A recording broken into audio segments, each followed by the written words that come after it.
Hi, I'm Lyn Swett Miller, and I'm a photographer here in my studio 310 at AVA Gallery, and I love playing with stuff. So I am here to interview Lyn, and she has a show on the third floor. Yeah. And so I'm going to ask a few questions based off her work and especially focusing on the show. So you take pictures of things in the Lebanon landfill, and I was wondering, has anyone recognized an old item of theirs in any of your photos? I thought it would be fun to look to see if I recognized anything.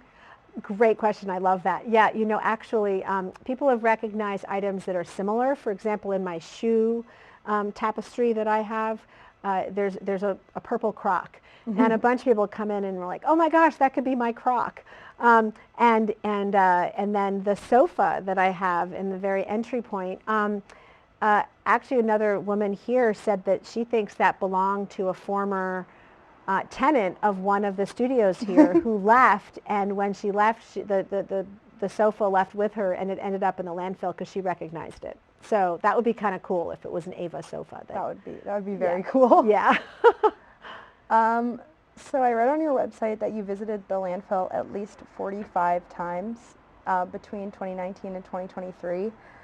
Did you notice any changes in what Lebanon was throwing away, perhaps more masks after 2020? Such a cool question. You know, I was really amazed when I first went in 2019, and I went in about a year before COVID started.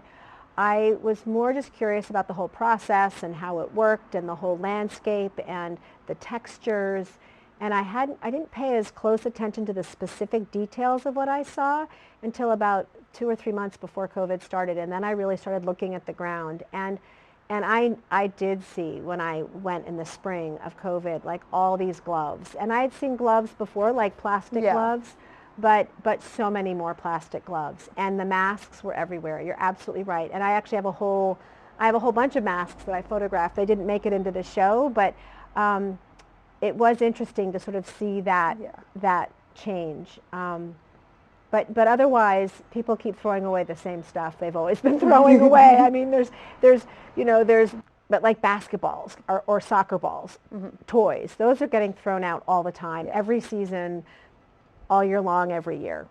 But yeah, the masks, I definitely did see an increase in them. Yeah. I just wanted, what was like the process in getting into the landfill to like photograph to actually even do it? Yeah. So the former head of the landfill, whose name is Mark Morgan, and I met each other because I have done work in sustainability in the Upper Valley for a long time. Yeah. I was one of the founding members of the Sustainable Hanover Committee, and was involved in, and then got involved in compost. And I had learned that the landfill was going to start composting, or they were thinking about composting and doing an experimental project.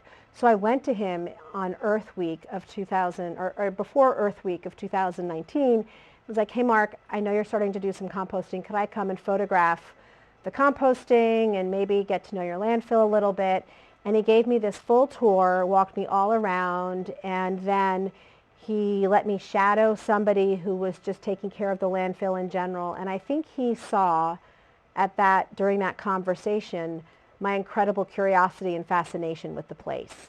And he, I think, was like, "Oh, this is an opportunity for us to tell the story of the landfill that other people don't really know." And so the introduction was through compost, and then it became an invitation for me to go everywhere. And so I had to wear like a yellow vest. Like you saw in the show, I have the yellow vest, and I had to wear boots. The first time I went, they wouldn't let me out of the office because I was wearing hiking boots, and hiking boots aren't steel-toed, they're not strong enough, and if you step on glass or metal, you need to have something strong. So the boots that are in the corner of the show were my original boots I used, and then they ended up falling apart because I wore them so much, and they were old to begin with. And so then I have a photograph of the new boots that I had to get in order to walk around. Yeah. But I wore the yellow vest, I had my boots, I had my camera. All the guys knew me because I would attend their Tuesday morning staff meetings. So I got to know them all. I took pictures of them in the staff meeting room. And they sort of just got used to me. And so I would just wave at Mark when I would show up, and I'd wave through the window, and he'd be like, hello, and I'd just go off. And I could wander anywhere I wanted. It was such a gift, and I feel so honored that he trusted me. I mean, as a photographer, it's so important to build trust with your subjects, and to even have the invitation to do what I did is incredibly unusual. And I just feel really fortunate that I had that chance. So it's about, sort of, and being curious. So I'm curious about something, like I started photographing compost, more than a decade ago, and then my curiosity about compost led to my wondering about community composting, which led to my checking in with the landfill about their composting, which then, like, one thing leads to another, and I didn't know at that time that this is what I was going to be doing. I didn't go there thinking I want to take pictures of the landfill for 4 years and have a pop-up show at AVA in 2023. None of that was on my agenda. I was just curious about compost. Wow. Yeah. What drew you to photographing the Lebanon landfill? It just was the one that... Well, mainly it's our regional landfill. Yeah. I live in Hanover, so all of our garbage comes to Lebanon. I joined our recycling committee in our town in 2003, so 20 years ago, and I've been sort of thinking about the flow of stuff in our community, in our region, for 2 decades. And so the Lebanon landfill just seemed like, where else was I going to go? Yeah. But also it's a great size. Like, it's a small landfill. It's 129 acres, which feels like a lot of land, but for urban areas, there's enormous landfills, and it's a small landfill that manages a lot of stuff. So that also really drew me in, was how efficient they were in that small space. What do you hope people take away from viewing your photographs? Oh, I love that. Well, 2 things. The first is, I hope that when they look at the images of the landfill, they see it for the beauty that is there. That we often talk about, I'm going to take it to the dump. I'm going to take it to the dump. And you go to the dump, and it's smelly, and it's this. And there's all these sort of derogatory, not very nice things that people say about the dump, And the reality is that it's this incredible work of engineering. It's an incredibly complex place where they're processing all these different materials. And I think that's the second piece, is that people leave with a greater respect for and interest in all the different materials that are there. That there's the recycling that we all see, and we can categorize it by what each of the objects are, whether it's paper or it's cardboard or it's glass or metal, but it's all the other stuff. And they need, like, wood chips to fill in. It's not just a pile of garbage. They mix into that construction debris, wood chips, compost. It all gets mixed in there because they're truly constructing a mountain. And from an engineering point of view, when it rains or you have temperature changes, you need a structure that's going to hold up. And so I hope that by looking at these images, people will be inspired by, wow, it's really a beautiful place, and respect the people who care for it, because there's some really hardworking people who care for it. So I hope that there's an increase in understanding and respect for just the beauty of the place, and then a deeper awareness of the complexity of managing our garbage. And that it's not a simple thing to just toss a garbage bag away, which is what we all do, and we don't think about it. It's like magic. It disappears. But it isn't magic. It's this incredibly complicated and beautiful process that we have designed so that we can cope with all the material things that we can no longer use. I was looking through your photos, and one that stood out to me was red trunk discarded. Yes. And I just was like, what is your process when finding, like, subjects for your photos? Like that one, like, were you, like, walking along and you saw that trunk and you were like, that is beautiful, and you, like, took a picture? I was just thinking about this morning on my walk, because on my morning walk this morning I was taking pictures of pine needles that had been moved by the rain and all the rain we've had, and they were in these amazing shapes. And I just looked down and I was just like, oh, that's so cool. I find my photos by just being really, I'm just paying attention, and something will jump out at me. And I think I already have in my head a graphical design. Like, I'm very graphically oriented, and I'm very oriented around color and texture. So when I'm walking around, I'm not necessarily seeing a red trunk. I might be seeing something red, and then seeing that it's this square, and it's got all these, it's hard-edged, and there's hard edges, and it's this pile. And I mean, I've spent a lot of time hanging out at the construction debris space, and I'll go there, and there are chairs, and there are trunks, and there are pallets that have been just tossed up there. And the red trunk in particular was something where I was walking around, and sometimes I just sort of walk around and I look up, and then it just says, oh, take me, hello, I want to be in relationship with you. And or the bra, I have an image of a bra out there. And I was walking around, and the bra just sort of, it was far away from me, but I saw this shape, and it just called me to it.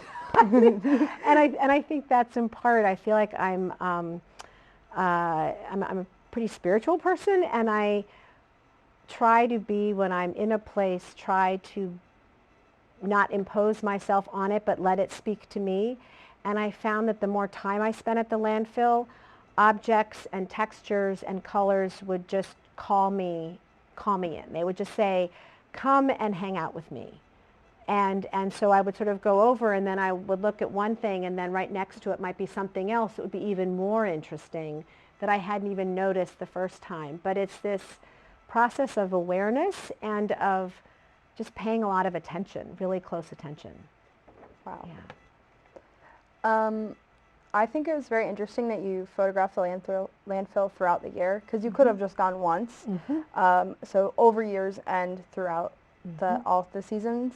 What was the importance of photographing the landfill in all seasons and over multiple years? Oh, I love that question. Well, originally I didn't know that's what I was going to do. I originally went during Earth Week Earth Month of 2019, and I thought, oh, maybe this is something I'll do every Earth Month. I'll go and I'll show up at the landfill. But after the first time I went, and this is how long-term projects begin, you start being really curious about it. And once you develop a relationship with your subject, whether it's a person or a place or an object, you want to hang out with that subject. And I just started cultivating a relationship with the people, the place itself, and then the objects that were there. And I couldn't not go. And it's interesting. I didn't realize I'd gone that many times until someone asked me, and I went back and looked at my photographs and looked at the dates on all the photographs and realized, oh my goodness, and I've gone every month. The one month I actually have never been there is the month of July. And I think it's usually because it's super hot, and I tend to get very quiet in the month of July, and I don't go out much because I get really hot and I just feel the heat. And so this year I'm actually going to go in July because I've never been in July. And I'm like, I've got to go the month of July. But I think what the question really is about, how is it that somebody, an artist or a creator of any kind, develops a long-term relationship with their subject? And how does that happen? And it really happens by showing up initially and being curious enough to want to show up again. And then once I started seeing like the impact of water, and then seeing the impact of a drought, and seeing the dust or seeing the mud or seeing the snow, and then a place can kind of get under your skin, and you want to then be around it more. Yeah. And that's how it kept going. And I'm not done. Like this is an interim resting area, this show and this moment. But I can't not keep going because I'm fascinated by the place and by the people who make it happen. Wow. I also, another photograph that I thought was very interesting was Monarch on Glass. Yeah. How many interesting contrasts of nature and landfill did you come across? Oh my gosh, I was blown away by the birds. All year long, the birds. There are eagles, bald eagles, who nest down by the Connecticut River. There are hawks, beautiful hawks. There's pigeons and seagulls who show up, and they have their own, and not pigeons, that's the wrong word. What are they? The blackbirds that, Ravens or crows? crows, thank you. Tons of crows. The crows show up every day when they hear the machine dropping the wood chips, because they know that the sound of the machine at like 3:30 is, and when they hear that sound, they start showing up because they know that's the end of the day. And when they do the wood chips and they spread it out, then the machines leave and they have free reign to go and eat whatever happens to be on the surface there. So, Wow. so there's this incredible wildlife. The butterfly was a once. I didn't see another monarch butterfly, but it doesn't mean they aren't there, because they have sunflowers show up. There's a lot of the plant life that exists on the other side that you don't see is extensive, and so tons of other pollinators and just all kinds of bugs, and I was so, yeah, when I have the sunflower photograph, and there's a bee, and there's thousands of types of bees, and I don't know what kind it is, but it's a little flyer. And so there's a lot there, and it's really and it's beautiful. Yeah. I noticed that you also had a land acknowledgement. Yes. And a little brief informational card about the landfill. Why did you decide to include this? Well, I started to feel when I went there this incredible respect for the place. And the Connecticut River is right there, and the Connecticut River is a major waterway in the East Coast. And a lot of effort is spent to keep it clean and to make sure that the wildlife and the ecology of the river is healthy. And here's this landfill that is being so well cared for. And then there's this space between the landfill and the river. And the more time I spent kind of wandering in that area, I really started to think about who had walked there before me. And I feel like it's really important to acknowledge the longevity of our relationships with the land, and to know that there are people who have walked this land before us, and that they have cared for the land differently than we have cared for the land, and that we're all doing the best we can with who we are and where we are.